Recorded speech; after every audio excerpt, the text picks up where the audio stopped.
제목 3일을 통과하라는 말씀을 가지고 저와 여러분 모두가 은혜를 나누기를 원합니다. 모세가 광야에 40년의 길을 걸어왔어도 결국은 가나안 땅에 입성하지 못하고 여호수아는 3일 만에 가나안 땅에 들어갑니다. 3일을 택할 것인가 70년 아니면 40년을 택할 것인가. 3일이 통과되지 아니하면 축복의 땅을 들어갈 수가 없는 것입니다. 3일은 인생 삶의 전환점, 가치의 전환점, 환경의 변화의 전환점입니다. 3일은 바벨론 70년보다도 광야 40년보다도 더 귀중한 시간입니다. 본문 가운데 우리들에게 무엇을 교훈을 주시며 깨닫게 하시는가? 3일 안에 요단을 건너서 여호와께서 너에게 얻게 하시는 땅을 얻기 위하여 들어갈 것이니라. 요단은 빠져 죽는 곳입니다. 육이 죽고 영으로 부활되는 곳입니다. 3일은 중요한 날입니다. 진정한 그리스도인이되려면 3일을 통과해야 하는 것입니다. 3일은 한마디로 말하면 육신의 정욕과 안목의 정욕과 이상의 자랑을 정과 욕심을 십자가로 못 박고 죽는 시간입니다. 예수님이 십자가에서 죽으시고 3일 만에 부활하셨습니다. 예수님의 3일은 인류의 죄악에서 건져내시기 위한 죄값을 치르는 값진 죽음의 3일입니다. 죽으셨기에 부활하신 것입니다. 모든 하나님의 역사는 3일을 통과하고 나서 행하십니다. 또한 그를 사용하십니다. 3일을 통과하지 않고 쓰임받는 사람은 육으로 쓰임받는 것이고 3일을 통과하고 쓰임받는 사람은 영으로 쓰임받는 것입니다. 사도 바울도 3일 만에 죽고 다시 살아났습니다. 사도 바울의 3일은 율법주의에서 복음주의로 전환되는 중요한 3일입니다. 남을 정죄하고 옥에 가두고 죽이는 일에 일조하던 바울이 다메섹에서 3일 동안 죽고 나니 이방인을 구원할 복음전도다로 귀하게 사용하셨습니다. 눈에서 비늘이 율법이 벗겨지고 나서 바라보니 정죄의 눈으로 사랑의 눈으로 바뀐 것입니다. 바울에게 3일의 기간이 없었다면 여전히 살기가 등등하여 복음주의자들을 핍박하고 죽이는 일에 앞장섰을 것입니다. 율법으로밖에 쓰임받지 못했을 것입니다. 3일을 통과하고 복음의 사람으로 쓰임받은 것입니다. 요나 선지자도 3일 고기 뱃속에서 죽었다가 살아났습니다.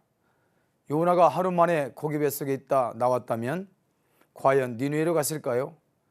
반드시 3일을 거쳐야 합니다. 혈기반항 불순종이 죽고 나서 고기 뱃속에서 철저하게 회개하고 나서 니느웨에 가서 외쳤을 때에 역사가 일어나는 것입니다. 요나의 표적은 그리스도의 죽음과 부활을 의미합니다. 아브라함의 3일길 생각해 봅시다. 엄청난 고난의 3일길입니다. 독자 아들을 번제로 드리라는 하나님의 명을 받고 죽이러 가는 길이 3일길입니다. 차라리 하루길이라면 좋았을 것을 더 많은 시간의 고통을 겪어야 하는 시간이기 때문에 고통은 큰 것입니다. 다윗의 3일, 다윗의 인구를 계수함으로 하나님께 괘씸죄를 범하여 세 가지 중에 하나를 선택하여 죄의 값을 치러야 하는 것입니다. 갓 선지자가 다윗에게 묻습니다. 7년 기근이냐, 석 달 쫓겨다님이냐, 3일 온역이냐. 다윗은 3일 온역을 선택함으로 7만 명의 죽음을 당합니다. 3일은 죽는 기간입니다. 순전히 다윗의 죄값으로 인하여 애매한 백성들이 희생을 당합니다. 이 모든 것은 죽었다가 살아나는 시간을 말하는 것입니다. 광야를 통과하는 기간은 40년이나 되어집니다. 그러나 요단을 통과하는 기간은 3일간입니다. 애굽에서 나온 자들과 광야의 연단에서 믿음을 지킨 자들과의 차이입니다. 요단은 믿음을 지킨 자들만 건널 수 있는 강입니다. 3일은 희생의 기간입니다. 죽고 변하는 시간입니다.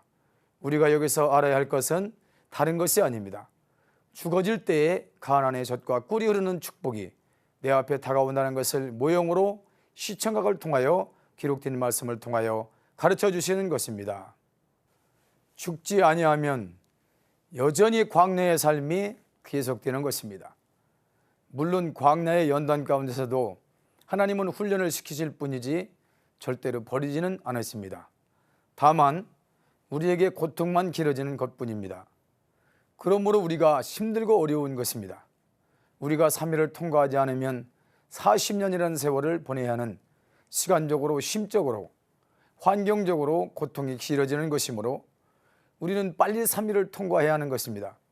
3일을 통과하고 나면 하나님께 쓰임을 받게 되는 것입니다.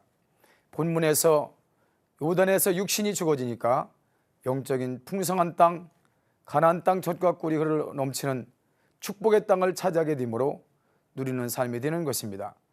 성도들의 믿음의 성장의 단계를 보면 아직도 광야에서 환경적인 지배를 받고 고난 가운데 있는 자들도 있고, 광야를 통과하여 가나안 땅에 들어가 안식과 자유와 평안을 누리는 자들도 있습니다. 광야는 육적인 생활입니다. 원망하고 불평하고 우상 숭배하고 간음하고, 이렇게 광야의 삶은 육신적인 삶을 벗어나지 못하고 방황하는 자들을 말합니다. 그러나 가나안 땅은 다 준비되어진 곳이며 죄가 처리되고 죄와 사망의 법에서 벗어난 성령의 법으로 사는 자들입니다. 그러므로 성령 안에서는 의와 평강과 실학의 생활이므로 거룩한 삶이며 평안한 삶이며 기쁜 삶이 되는 것입니다. 이제 우리는 육신의 삶을 청산하고 3일간의 죽음을 거쳐 육신이 처리되고 영적인 풍요로운 삶을 산다면 천국이 여기 있다 저기 있다가 아니라 우리의 마음의 천국이 이루어지리라고 믿습니다. 자아 처리 기간이 3일간입니다. 우리는 죄의 본성인 옛사람이 죽고 새로운 피조물 거듭남의 사람으로 새 사람으로 옷 입고 살아가야 할 것입니다. 눈물 뒤에 기쁨이 있습니다. 죽음 뒤에는 부활이 있습니다. 고난 뒤에는 축복이 있습니다. 연단 뒤에는 정금이 있습니다. 아픔 뒤에는 치료가 있습니다. 우리는 반드시 통과해야 하는 정코스 3일을 통과해야 합니다. 반드시 거쳐야 할 길을 거쳐가야 하는 것입니다. 그 모든 길을 통과하고 나니 앞에는 축복의 땅이 예비되어 있고 준비되어 있는 것입니다. 이제는 먹고 누리기만 하면 되는 것입니다. 할렐루야.